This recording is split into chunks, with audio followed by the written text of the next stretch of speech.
Tó mo kí yín onílé lóko lọ́nà lẹ́yìn òdì pé ẹ káàárọ̀. Ọ̀dẹ̀ òdùnbí àjíǹde àtayọ̀ yóò máa jẹ́ fún wa o.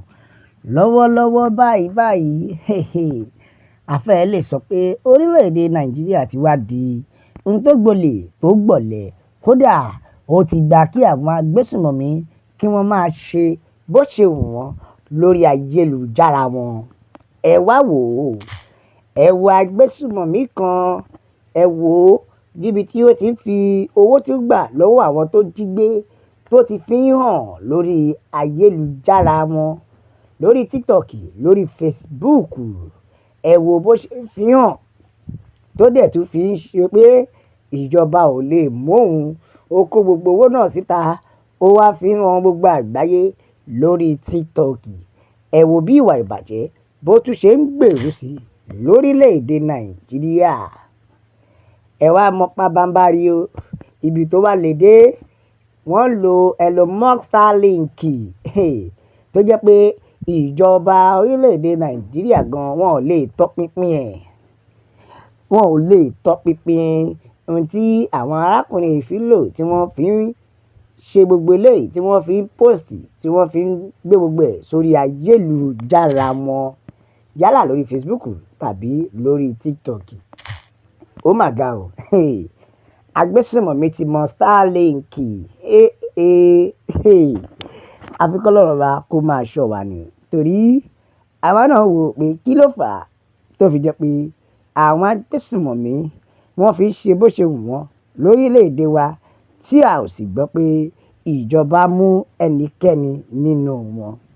Ẹ wá gbọ́ ohun tó fà á o, tó fi jẹ́ pé ọwọ́ ìjọba ó le láti tẹ agbésùnmọ̀mí tó bá lo ẹ̀rọ ayélujára wọn, yálà Facebook, TikTok, tó wá show gbogbo fídíò, yálà ibi tó ti pa àwọn èèyàn tàbí ibi tí wọ́n ti ń fi owó gara ní orí ayélujára wọn. Ẹ wá gbọ́ gbogbo ẹ̀ lẹ́kùnrẹ́rẹ́.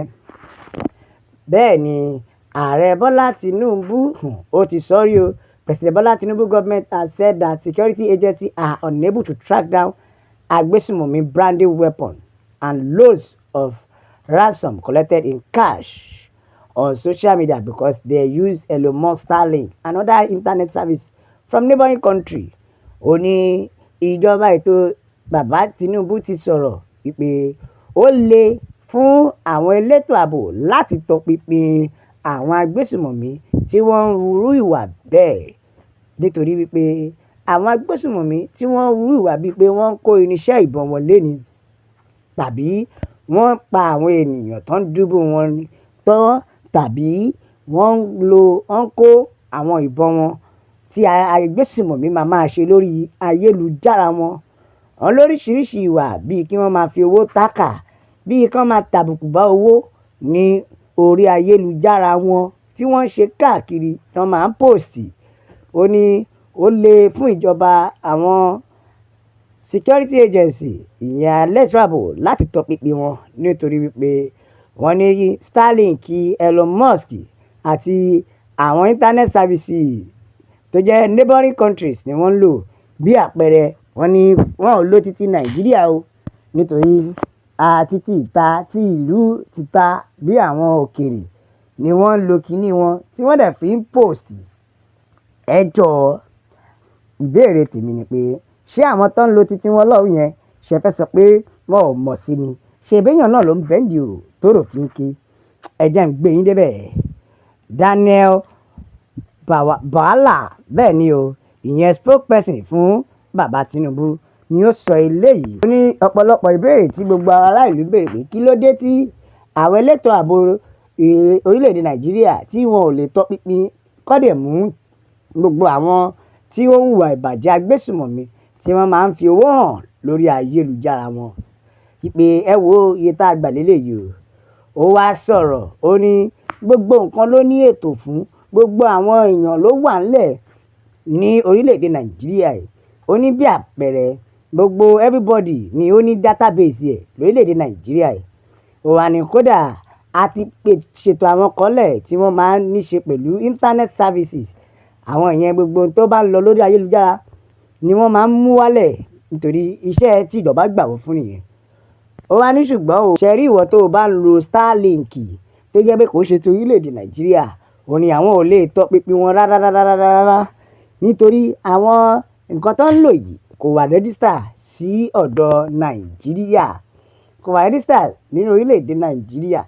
Ó ní ṣùgbọ́n tó bá jẹ́ ti Nàìjíríà àwọn lè fi IP address mú ẹni tó bá ṣe bẹ́ẹ̀, ṣùgbọ́n báyìí o Starlink kò ṣeé lò. Ó ló le fún ìjọba láti mú àbí láti tọpinpin irúfẹ́ ẹni bẹ́ẹ̀. Ẹ wò ó, kí ni ó sọ èyí sí? Kíá làwọn ará ìlú dìde tí wọ́n ní àìtètè mólè, wọ́n ní olè fẹ́ máa mólóko ni o. Ẹ̀gbọ́n tí ẹ̀yin náà sọ lẹ́nu, wọ́n ní sọ̀rọ̀ nìyẹn pé ṣe ló dàbí pé ọ̀rọ̀ yóò fẹ́ yé wa mọ́ o. Ọ̀rọ̀ yóò fẹ́ yé wa mọ́. Orílẹ̀-èdè wo rèé? Ó dàbí pé àsìkò ti tó tá a máa dìde láti protest fún kí Donald Trump wọlé wá. Bẹ́ẹ̀ ni o. Tó bá jẹ́ pé kójú àdó olóró kí gbogbo ẹdún gbàm kó ṣẹ̀ṣẹ̀ wá tó orílẹ̀-èdè Nàìjíríà dá ni. Ó ní ẹ máa gbọ́ kí ìjọba máa dìídì sọ pé àwọn ò lè mú wọn. Kódà wọ́n ní government basically saying they are unable to protect the nation from Aboki. Ó ní ìjọba dẹ̀ sọ pé àwọn ò lè dáàbò bo ará ìlú lọ́wọ́ agbésùmọ̀mí. Ó léléyìí lásán. Ohun tó tini lójú ni gbà ní ètò ìṣèjọba Nàìjíríà. Bẹ́ẹ̀ ẹja gbọ́n tí àwọn ènìyàn sọ Bàrúwá Báyọ̀ rèé o. Ó ní ṣó túmọ̀ sí pé kí agbésùmọ̀mí ó máa tẹ̀síwájú ní iṣẹ́ láabi wọn àbí kí wọ́n dẹ̀ máa mú àwọn ọmọ Nàìjíríà kó máa fi wọ́n láàánú, kó máa fi wọ́n láta lọ. Ẹjọ́ ṣáyé gbà wá náà káwa náà kó bọ̀ wọlé ká máa fi dáàbò bo ara wa o àbí nígbà tí agbésùmọ̀mí ti ń yan fandafanda lórílẹ̀. Bẹ́ẹ̀ ẹ jẹ́ gbọ́ àtẹ̀jíṣẹ́ eléyìí ní ó fi hàn pé ìjọba ò fẹ́ gbé ìgbésẹ̀ ni láti mú àwọn ará bíi àbí kí ni ká sọ, kí ló dé tí so why can't the presidency liaise with the Starlink? Ó ní kí ló dé tí wọ́n pa ọ́ pọ̀ pẹ̀lú àwọn Starlink kí wọ́n wá ojútùú kí wọ́n mú gbogbo àwọn tí wọ́n gọ sí abẹ́ Starlink fi ṣiṣẹ́ láabi. Ó ní ohun tó tini lójú leléyìí gbà, ohun tó tini lójú jolè lọ ó pọ̀. Ẹ wo ẹ jẹ́ ká tẹ̀jíṣẹ́ eléyìí ká tó máa lọ. Bẹ́ẹ̀ leléyìí sọ pé ó ti fi hàn wípé ẹ kùnà láti dáàbò bo ìlú. Àfi k'Olódùmarè kó dẹ̀ máa ṣọ́ wa ni tó wà nídìí jù báyìí lọ nítorí a máa bẹ ọ̀bẹ níbẹ̀ ṣù. Àtẹ́lẹsẹ̀ yóò máa bẹ̀nà o. Gbogbo ẹni tó bá wá láòní délé ó máa láòní délé bá o. Ẹ like, ẹ share, ẹ subscribe, ẹ tẹ̀ sójú ẹ̀jọ̀. Nàìjíríà àwọn èèyàn lọ́tùn ló ti pé Yorùbá nation is the only solution. La fi kì í pé ó dàbọ̀.